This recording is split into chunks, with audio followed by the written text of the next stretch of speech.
Ikawalong kabanata. Sinabi ng Panginoon kay Moises, "Puntahan mo ang Paraon at sabihin mo sa kanya, ito ang sinasabi ng Panginoon, paalisin mo ang mga mamamayan ko para makasamba sila sa akin. Kung hindi mo sila paaalisin, pupunuin ko ng mga palaka ang iyong bansa. Mapupuno ng palaka ang ilog ng Nilo, at papasok ito sa palasyo mo, sa kwarto, at kahit sa higaan mo. Papasok din ang mga ito sa bahay ng mga opisyal at mga mamamayan mo, at pati sa mga pugon, at sa pinagmamasahan ng harina. Tatalunan ka ng mga palaka, pati na ang mga mamamayan at ang lahat ng opisyal mo."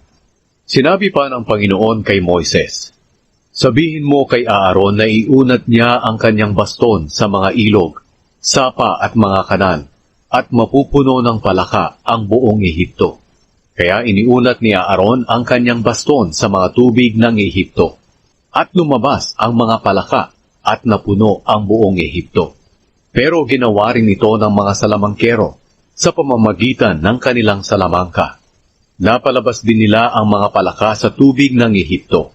Ipinatawag ng Paraon sina Moises at Aaron at sinabi sa kanila, "Manalangin kayo sa Panginoon, natanggalin niya ang mga palakang ito sa aking bansa, at paaalisin ko ang mga kababayan niyo para makapaghandog sila sa Panginoon."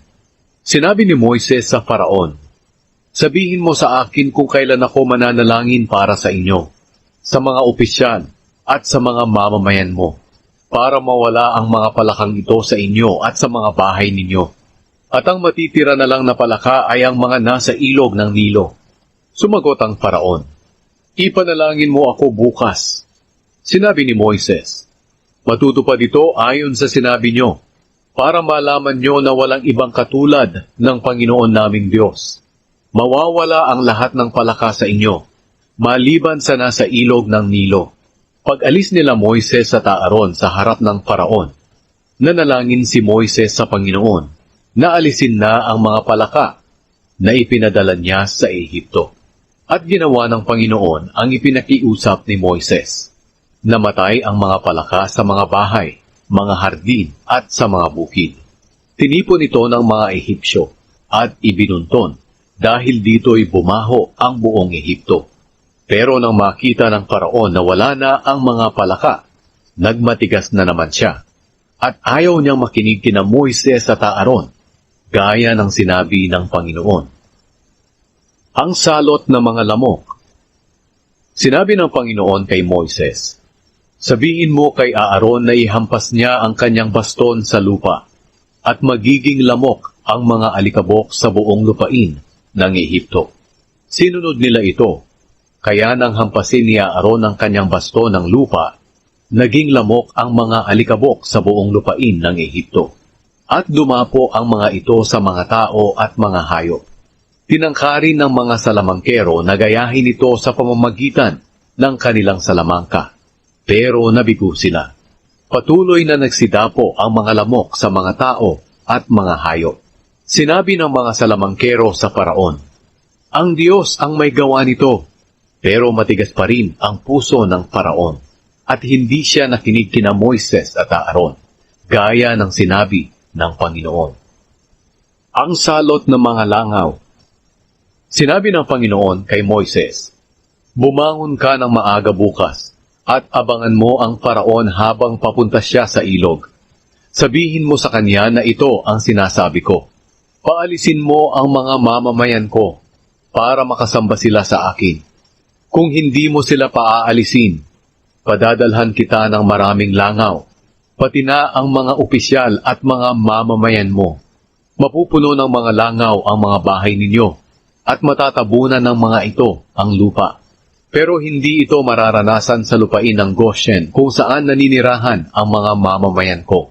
Hindi dadapo ang mga langaw sa lugar na iyon, para malaman nila na akong Panginoon ay nasa lupain iyon. Hindi magiging pareho ang trato ko sa mga mamamayan ko at sa iyong mga mamamayan.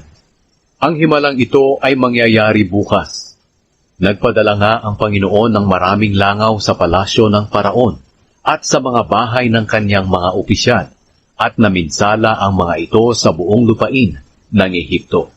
Kaya ipinatawag ng Faraon sina Moises at Aaron at sinabi, "Sige, maghandog na kayo sa Diyos ninyo, pero rito lang sa Ehipto." Sumagot si Moises, "Hindi pwedeng dito kami maghandog sa Ehipto, dahil ang mga handog namin sa Panginoon naming Diyos ay kasuklam-suklam sa mga Ehipsyo. At kung maghahandog kami ng mga handog na kasuklam-suklam sa kanila, siguradong babatuhin nila kami. Kailangang umalis kami ng 3 araw papunta sa ilang para maghandog sa Panginoon naming Diyos, gaya ng iniutos niya sa amin." Sinabi ng Faraon, "Papayagan ko kayong maghandog sa Panginoon na inyong Diyos sa ilang, pero huwag kayong lalayo. Ngayon, ipanalangin ninyo ako." Sumagot si Moises, "Pag-alis ko rito, mananalangin ako sa Panginoon, at bukas mawawala ang mga langaw sa inyo, at sa mga opisyal at mamamayan mo. Pero siguraduhin mo na hindi mo na kami lolokohin muli, at pipigilang umalis para maghandog sa Panginoon." Umalis sila Moises at nanalangin sa Panginoon. At ginawa ng Panginoon ang pakiusap ni Moises. Umalis ang mga langaw sa lahat ng Ehipsyo. Walang natira kahit isa. Pero nagmatigas pa rin ang Faraon at hindi niya pinaalis ang mga Israelita.